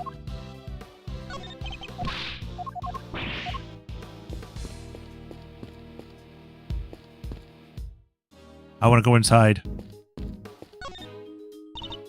I'm sorry you got a little upset before. You were working here alone. That's right. I came before anybody else so I could get everything ready. But as soon as I walked through the gate, I saw the footprints. Monster footprints first thing in the morning? That must have been a real shock. It was. They weren't there when I left yesterday evening, I'm sure of it. So the footprints must have appeared late last night. At first glance, I thought maybe they were part of the set. But then I got closer and I saw somebody was lying in the middle of one of them. You didn't notice until you were right up close? Yeah, my eyesight just seems to be getting worse and worse lately. I think I need new glasses. I don't even think your glasses have any glass in them. I didn't notice it was a body until I was right by it, which is why I got shots and ran away. You don't remember Arnie and her dad, do you? I do. That's the inventor guy and the woman and the girl that's in the wheelchair, I think. That must have been when we bumped into her. So, you're shooting a movie. It wouldn't have happened to be a Steel Samurai movie, would it? Nope. Oh. Oh, you're so disappointed. This one's a creature feature. You know, the Torosaurus movies, right? I'm afraid not. You'll have to forgive Mr. Edgeworth. He's only cares about the Steel Samurai. That's not... Hey, that's alright. Not everybody's a fan. But they'll soon will be. He's back after 12 years of silence. The big bad bull himself, the Torosaurus. It's the first Torosaurus movie in a long time, so the crew's super excited about it. Yeah, I remember them. And parts of it were set here in the big building. So we've been shooting on location. That explains what we saw yesterday. What's happening here? What's going on with the building? Just stay calm and talk to me, kid. Cut. I'm so sorry. We're shooting a movie. Could you, Steel? Steel ball, run! This must be what they were filming. So does Torosaurus smash the big building to pieces in the movie? I bet he does, right? Hee, wouldn't you like to know? But you'll just have to wait to find out in the theater. You have to go pay to watch it. Here, you can have this if you like. Oh, thank you. Torosaurus versus Gordy. We knew that was fake and we proved it to be so. Did they use Comic Sans? Maybe not. An epic rivalry is born. Torosaurus versus Gordy. Gordy? Huh. Well, that's right. It's not just Torosaurus on his own this time around. He has an arch nemesis. You know Gordy, right? The monster from Gold Lake. Oh yeah, wasn't everybody talking about that a couple of years back? Oh god, we're bringing back this picture. The mysterious creature in the lake. It showed up in that one couple's photo. Not only were there people talking about it, it played a major part in one of my cases. It wasn't your case, it was a case you were a part of. Huh, not a name I'm too wild about hearing again. The director's fascinated by the comics, by the stories, which is how Gordy wound up with the movie. A little behind the times, but better late than never, I suppose. Just wait till you see those two legends tearing into each other on the big screen.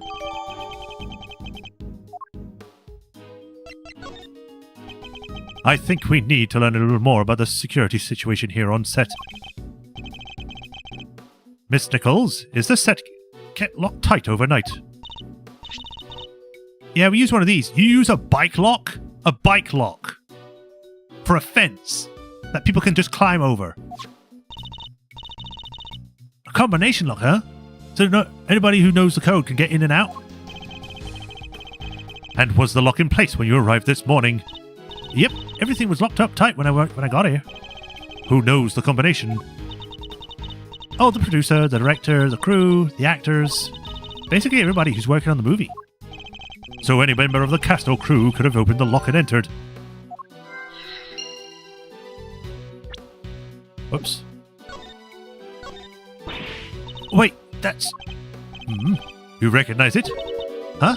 Oh, sorry, I must have been thinking of something else. I really do need new glasses. I'm such an idiot. It's really not something to get so upset about. I can't read.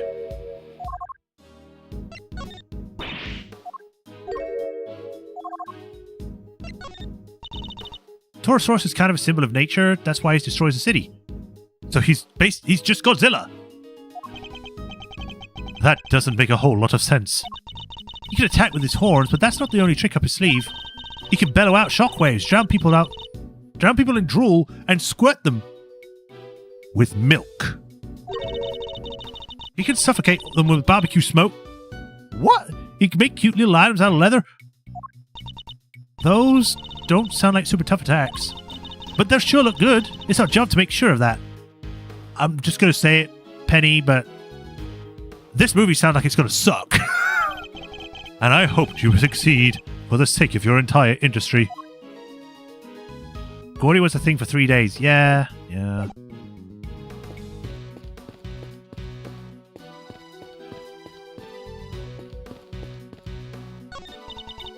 What's this big metal stick thing? Is it for climbing trees or something? No, it's a camera crane. It's used for filming for an elevated viewpoint. There's no camera currently attached, but I would be usually positioned on the top there. Gotcha! Sounds perfect for a casing in place before a burglary. Mind if I go and ask somebody about borrowing it? And how do you propose to transport it if the answer is yes? Easy, you take the bottom part and I'll take the top. So I'm helping now. And if we go one little step at a time, we'll be back at the place before we know it. And we're walking it back to my house?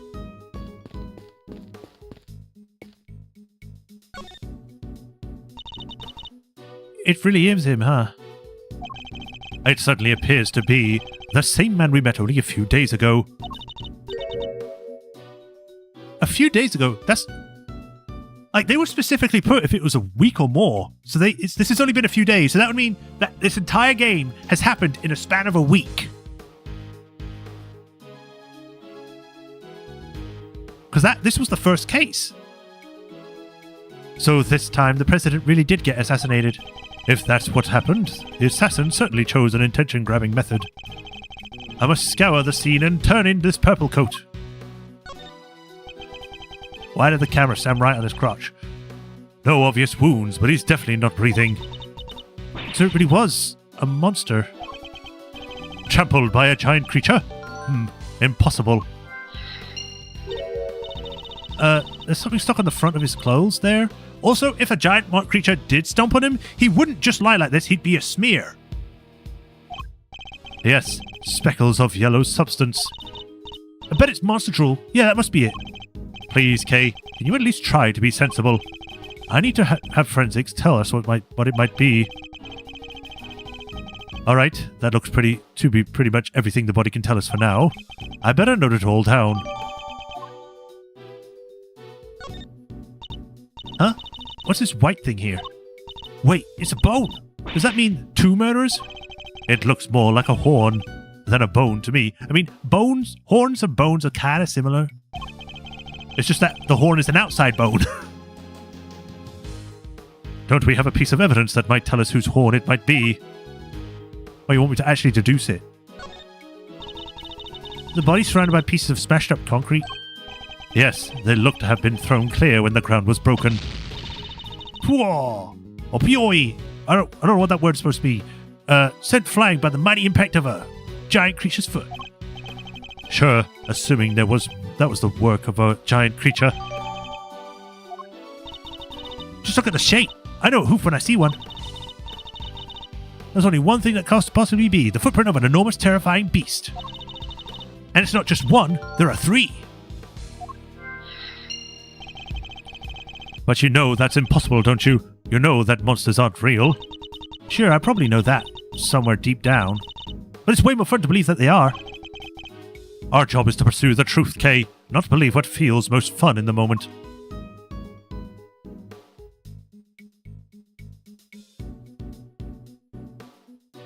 I don't see anything else, so... Eureka! This could be one of the Torosaurus horns, couldn't it? You're right, it totally could. Maybe it's part of a prop for the movie? Case 1 was in March 25th, we're now on April 6th. Okay, so that would be nearly a week?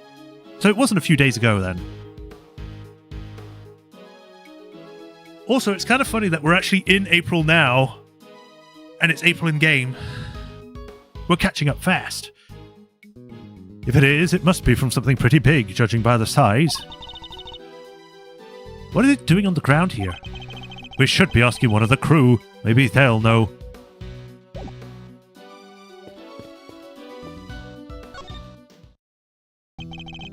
So, Mr. Prosecutor, read again.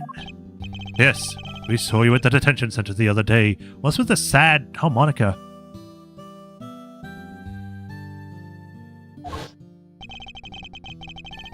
You had some business to take care of, I take it, Agent Lang.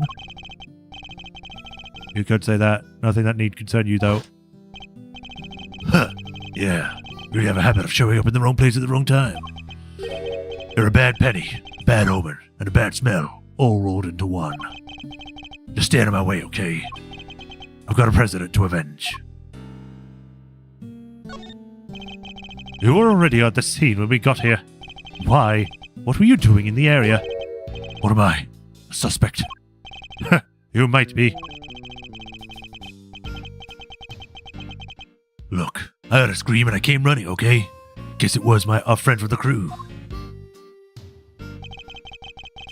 came from that gate over there. Somebody already gave it a good look. Got rid of the lock for me.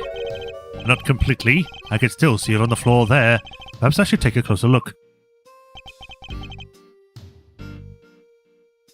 Maybe if we don't play this or finish this today, we'll play on the date.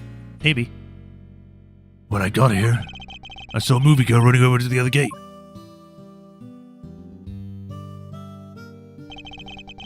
In other words, he arrived right around the same time we did. You had business here at the big building? Something like that. I gave a date with destiny, let's call it. He was similarly enigmatic when we saw him at the detention center. Let me guess, you're a huge Creature Feature fan too. So you came to see them filming the Torosaurus movie? Creature Features? Who do you think I am? I'm not the type of person who thinks a creature might have done this, I suppose. Or I hope. Next Tuesday is indeed April 6th. Oh! Nice. I'm sorry about the president. You have my deepest condolences. Thanks. He was a great man. Segfar will be lost without him. You and he were close, correct? It all started when he hired my father. That was our big break. Our family kept him safe. That was our most important duty, and our most secret. He gave my father medal after medal, and they had to come up with new ones just for him. In the end, there were no medals left to give, so he made us to keep us the West Will and Testament. Those medals, that duty, were our greatest prize, our family jewels. Pretty sure this is a multi-day case, with next episode will be the 7th. We're almost high. A caught up to Apollo Justice in real time. Case 1 there takes place April 20th. Oh! Never thought we'd be sealing that will so soon. Wow. Wow! Sounds like your family and the president were super close. But wait, when the whole thing happened back at the lake, you weren't with the president then, right? Look, a lot happened, okay? That's all 12 years ago or more. My father and the president being friends, my family being the ones who kept him safe. He just changed one day. It's like he became a different person. Now he doesn't trust the police one bit. I wonder what happened 12 years ago. Regardless of what happened, I still respected him. Segfar may not be a big country, but he held the place together. Damn it! What was with the security detail thinking?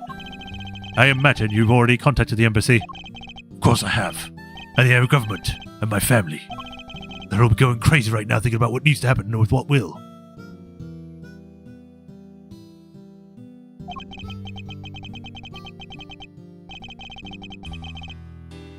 And things will be getting crazy here soon too. Those bodyguards will be all over the place. If you're not a fan of trouble, I'd leave before they get here. Look, Mr. Prosecutor. These days, I'm a one-man outfit. A lone wolf. They won't be letting me lead this investigation. But I still got fangs, and I can still bite back. I'll find whoever did this, and I won't let you or anybody else get in my way. That's the pin your assistant always wears, right? Yeah, it represents the nature's toughest and fiercest creatures, the Yadagrasu. Pretty cool, right? Well, the toughest and fiercest. Isn't it just a bird? Sorry, but I'm not about to let that pass. Lang Zi says, the wolf outstrips the raven in every respect.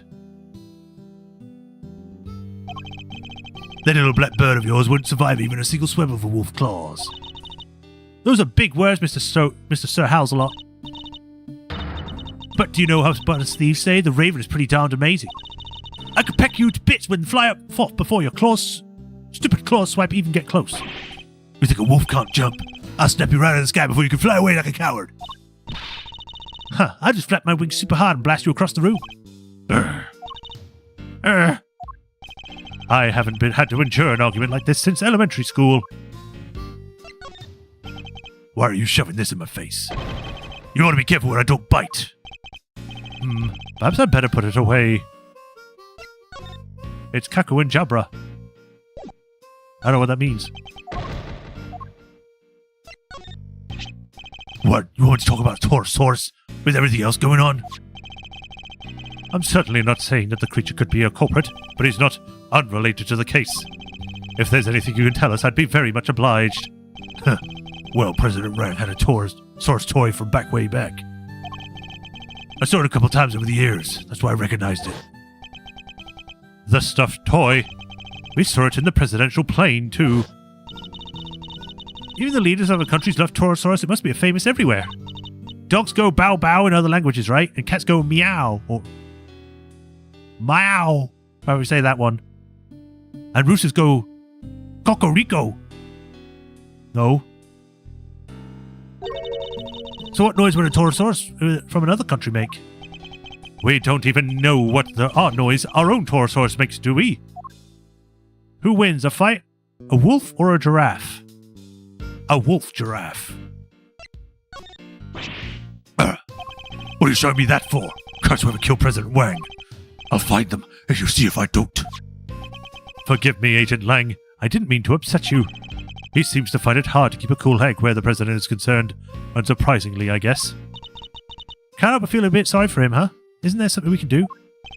Yes, listen carefully to what he has to say and try to help solve the president's murder. The Torosaurus. I don't want to talk about no cow. Don't have a cow, man. And nothing there. Let's go talk to you. This horn. Do you recognize it? Huh? Oh, that's part of one of the Torosaurus horns. It's from a model we use for promotional stuff. Where did you find it? On the ground near the side entrance. That's weird. We keep a replica of the Torosaurus head up on the roof with the trailer over there. And it's quite large, I assume. Oh, yeah. Well, not as big as the real thing, obviously, but it's still pretty big. It's just up there, see?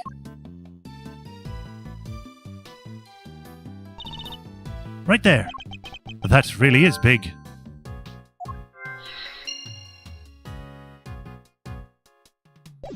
And now time to combine.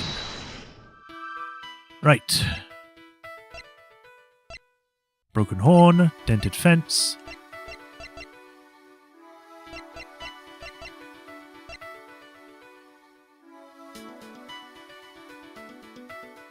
The gate was closed and it was locked. Would these two work together?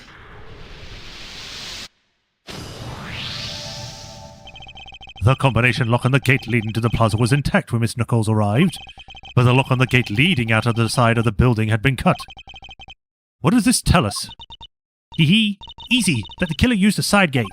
Precisely, and it tells us something else important too. Namely that our culprit didn't know the number of the combination lock. You're right, it would have been easy, or way easier to come in the way if they did. But instead they chose the classic thief's route, the lesser-known side entrance. This is no run-of-the-mill criminal, Mr. Edgeworth. We need to keep our wits about us. I'm not sure we should be excited by the fact, Kay. Anyway, we know that everybody working on the movie knew the combination, which makes it likely that our culprit wasn't a member of the cast or crew.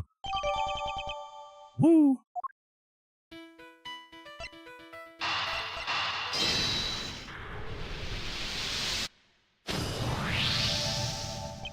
Both the dent in the fence and the broken horn. Weren't they there yesterday? Weren't there yesterday, according to our witness. Which leads me to wonder. Wait, you think the giant Torosaurus head could have... I do. I think it could have rolled off the trailer roof and landed in the lot below. It seems more than possible, and it also means...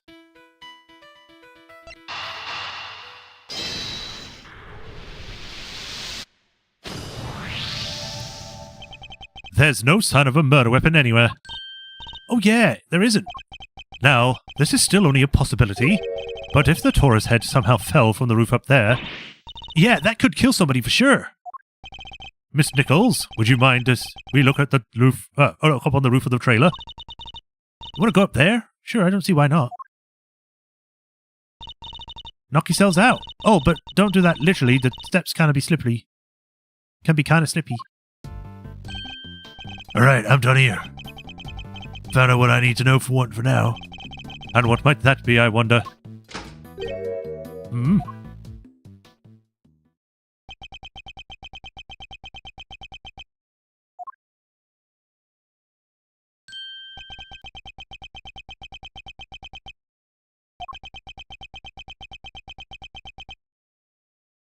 Is he going to be the son of the guy that's just died? Of course he's wearing cow print. Move, old man. What did you say to me? You need to learn some manners, kid. Milk.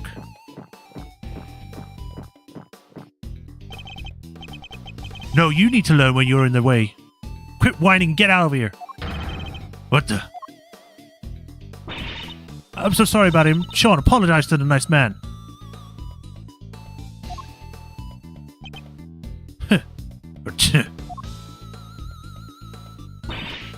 Come on, Sean, you know you can't speak to people like that. Whatever. What the heck was he? A policeman, that's who. Why would you antagonize him like that? I thought there was going to be trouble for a second there. I don't think he'd ever seen somebody stand up to Agent Lang like that. Oh, let me introduce you all. Everybody, this is Sean Fenn. He's the star of the movie we're making. And the murderer! The star? This little boy. Hi there, I'm Kate Faraday. It's great to meet you. Sean? Oh, it's the wrong voice. Sean, this is Miles Edgeworth. He's a prosecutor. A prosecutor? That's right, and a pretty famous one at that. If he's a prosecutor, where's his badge? He certainly doesn't pull any punches. I mean, there wasn't really a punch, you just asked. Oh, you might not want to get too close, Sean. Ah, yes, I said the child. Look at the dead body. She's right. It's no sight for a child. But he's involved in all this nonetheless. I'll need to speak with him. But first, let me look upstairs. Actually, would you mind coming up there with us? Oh, sure. After you. Why is that the most realistic head they could have put up here? So this is the mighty Torosaurus. Huh? He looks different from before. Yeah, he's way cooler on the flyer. What's with the weird nose ring around the model? Oh, I forgot. You two aren't Torosaurus fans. This is the original Torosaurus design from 12 years ago. Huh? So, that's the one on the flyer? Well, what's the one on the flyer? That's the all-new Torosaurus. They gave him a new makeover, especially for the movie. Seeing someone die in front of you builds character. Wow. I can say for a fact that is not true.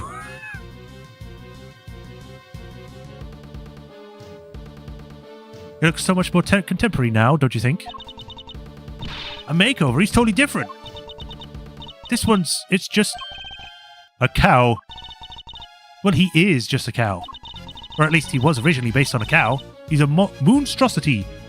Get out. Monstrosity? Yeah, the cow. Man's best friend. Reimagined as a terrifying monster. Man's best friend? Man's best friend? I don't think of a cow. It totally makes you think about our whole relationship with nature, right? That's the whole original concept. I think the concept might be a little lost on me. Me too, I'm afraid. I must scour the cow. There's a heater here. Do you think there's here to keep the warm or something? I would imagine so. It's spring now, but the evenings can still be pretty chilly. It really gets in your bones. Oh, come on, Mr. Edgeworth. You gotta stop talking about like an old fogey.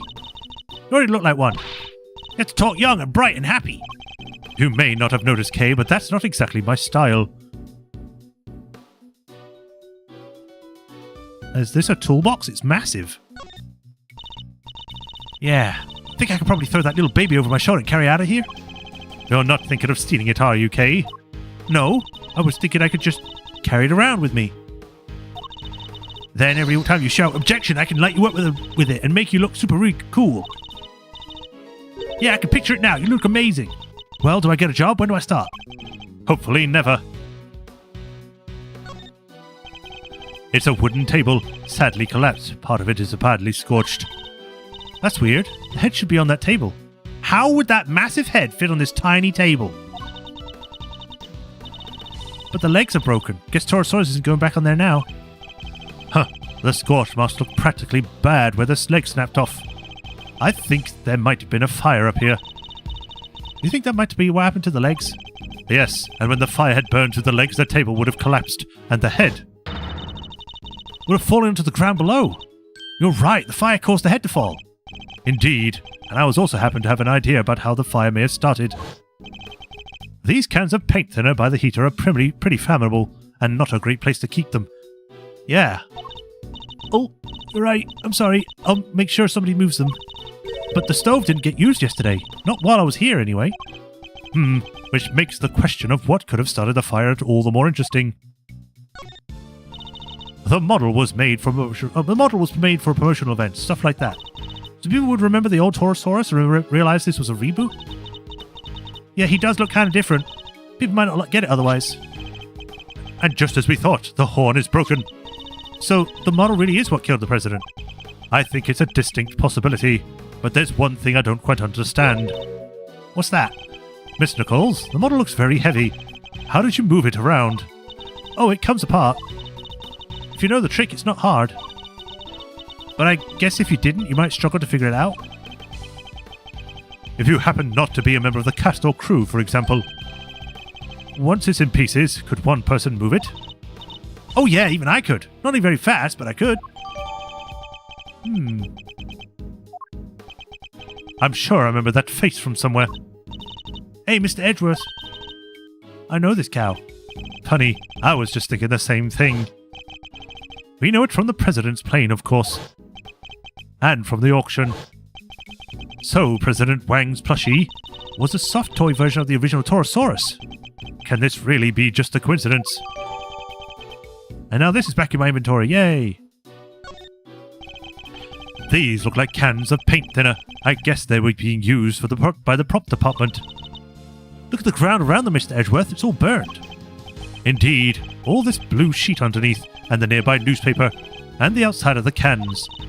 Wait, do you think the Torosaurus head can breathe fire? Nah, this old guy doesn't look like the fire-breathing type. That's not even possible, let alone likely. Still, the fire was started somehow.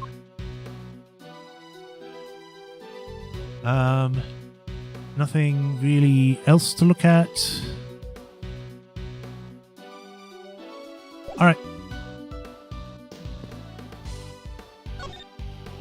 How long have we been going for anyway? Ooh, an hour and 40 minutes. We might stop soon as the next part's over. It was Sean, wasn't it? Do you mind if I ask you some questions? Are you really a prosecutor? You just look like an old guy to me. I am. Old guy? Charmed, I'm sure. I'm only... I don't even know my age because it doesn't show me. Badge first, that's when we talk. I don't have my badge right now. And how do you expect people to believe you're a prosecutor? Ew, he's not the friendliest, huh? Want me to try talk to him? Why not? I doubt it can hurt. I never was good with children. I mean, they are closer to age, I guess. Yeah, there's only 14, 15, 16, 17. There's only a 4-year difference. So you're an actor, right, Sean? Yeah, so what? That's amazing. You're so cool. It's not that big of a deal. Huh. Kay's approach seems to be having an effect. So, those horns are yours.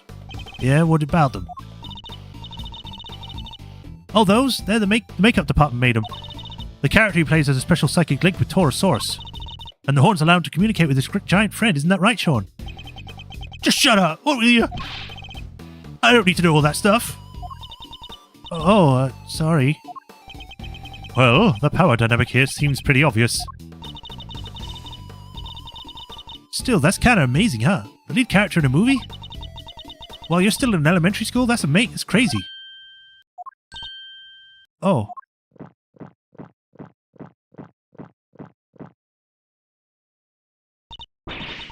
Sean's actually 13. He just looks like a little younger. What? But look at him. He's so little and cute. And the backpack, I just thought... the backpack's sort of part of his costume. He's playing a role, remember? Yeah, I guess he is, huh? But he is kind of small, you have to admit. Oh, we try not to talk about that too much in front of him. He's 13. He hasn't hit puberty yet, probably. Jeez. He's so small because he's a child. What do you expect? I said stop telling people stuff they don't need to know. I'm sorry. So it's all part of the role, except for the glutton of milk, maybe. He's probably drinking milk because he wants to grow up bigger faster. The dead guy. That's the president, right? Yeah, you knew him? A little. I met him once. He's meeting with presidents now? Guy was a real piece of work. I'm making his voice go all over the place. 1 minute it was like kind of gruff, now it's kind of high. Hey, you can't say that. It's not nice. What's so bad about him anyway? Huh? Don't want to talk about it? Fine, I guess. Oh, President Wang was working with us on the movie. Working with you? How exactly? He had a part, just a cameo, nothing big. So we came to look around the set one time. That would have been with Sean met him. Why put the president in your movie at all? We heard he was a huge fan of the original Torosaurus, so the studio offered him a little role. They figured it would be good PR. Last thing I need is an amateur on my set. I told you before, Sean, you can't talk about people like that. And I told you to shut your mouth! I guess he's none too thrilled about the idea of performing alongside non-professionals.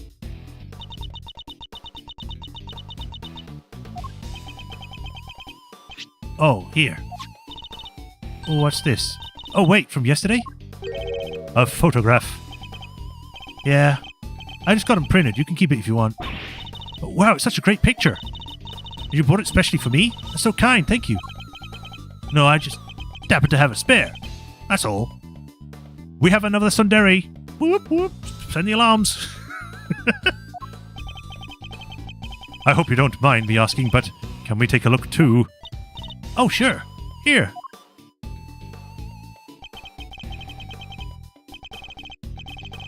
So it was taken yesterday. No footprints and certainly no body.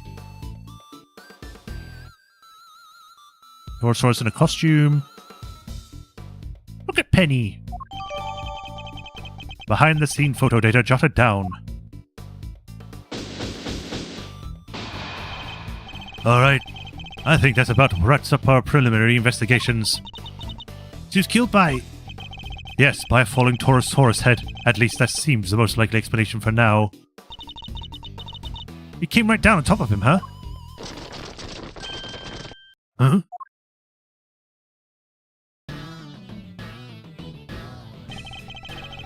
Well, they took their time, but here they are. The police, the bodyguards, the whole gang. Mr. President! It's a little late, don't you think? Curses, who did this? Whoever it was made a big mistake.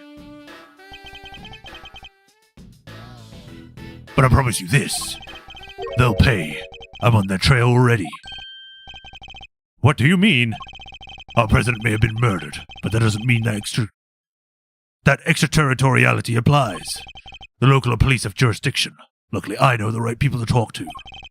And I just got myself a second to do the case. Lowly one-man outfit or not, I'll be working this one.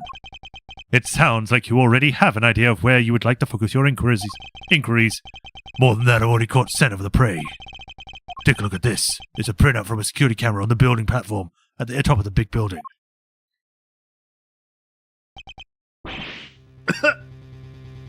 It's pointed at the elevator that leads up to the roof to record everybody who goes up there. In this particular case, it's recorded the president and his murderer, clear as day. What was Judge Gavelle doing here? He's saying he suspects her of the murder. Mr. Edgeworth, I charge my offerings to the goddess to you, so that you may use it to call your final judgment onto the Excelsius winner.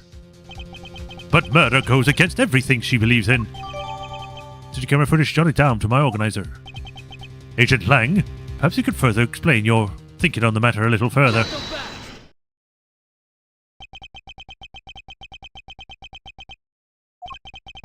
I heard a little rumor while I was over there at the building. It was about you, Edgeworth. You're not a prosecutor anymore, are you? Which means you don't have any jurisdiction here. But you want to cross-examine me while I explain my thinking? Why would I agree to that? Curses. Hey, don't be like that. You were the one who was just talking about being a lone one-man outfit. You know what? Maybe it should be you explaining your thinking to me. How come even though you're not a prosecutor, you're still sticking your nose into this case? Because I want to find the truth. It's a valid question. Why am I still here? Perhaps I can clarify that with a question on my own, Agent Lang. Why are you so desperate to catch the person who murdered President Wang? Because above all else, you're an investigator, correct?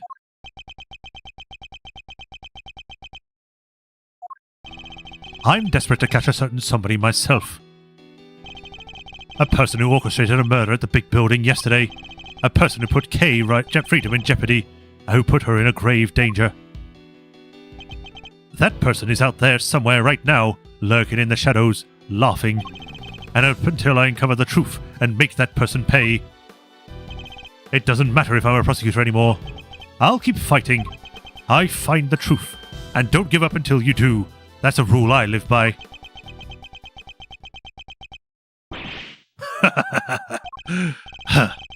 You may have the look of a smart guy, but you're a fool, just like the rest of us. A fool? How dare you? That was just all I needed to hear. Fine, you're in. I've lost my minions and you've lost your fancy title. But it seems neither of us are prepared to give up on this investigation. Now, seeing as we're both so stubborn, how about we go head-to-head and thrash out the details? I'd be honored. But be warned, I'll be going easy on you. I have an assassin to catch, and not even you're going to get in the way of that. Of course, I would expect no less. Let me show you the truth or tore from this case with my bare fangs. Alright, let us save. I think that is probably the best place to stop. Maybe Edward Lang pops up? Oh, yeah. I was going to do that now. Shilong Lang, argument part 1. I did save some. I'm just going to do it again, just in case. Alright. And with that, we will stop there for today and continue this next week, Tuesday. Thank you for watching, everyone. Hope you all enjoyed. Yeah, so we finished off the fourth case, and we're now on the final 5th case, I think. Unless there's 6 cases, which would be a first.